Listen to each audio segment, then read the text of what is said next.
маалыматтар ар бир аэропортто соцсетьте бар. Анан кийин бул бизден каралбаган эле негизи аэропортто каралбаган Бир карап. ошо жалгыз бой келиндер неме алимент чегерилет, албайт, бербейт, үйгө качып жүрөт, тиякта жүрөт.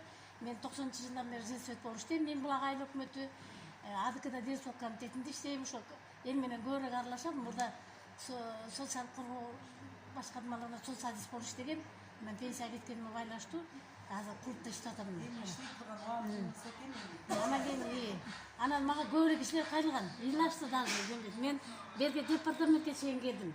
Ошо немесин алиментти кантип өндүрүп беребиз? Кандай кылганда бир мыйзам бирке чыгарыш керек ошого.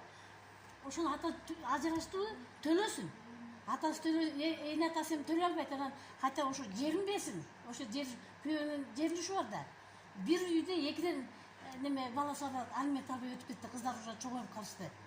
Анан мен ушул дайыма ушул проблеманы көп жерде айтам, бирок эчтене чечилбейт. Кызым Манастырк университетте журналист болуп 4-курста, анан ошо кызыма кече келгенде айттым, кел кызым ушул немени көтөрөбүз. Алимент боюнча көтөрөбүз.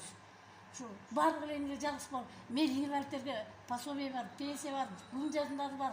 Аябай жардамдар көп болуп атат. Нурбала деген биздин Бакаятада жакшы неме бар. Уй берип, ошо биз почти көбү уй берип бүтүп койдук. Дуржулактарына берип атабыз.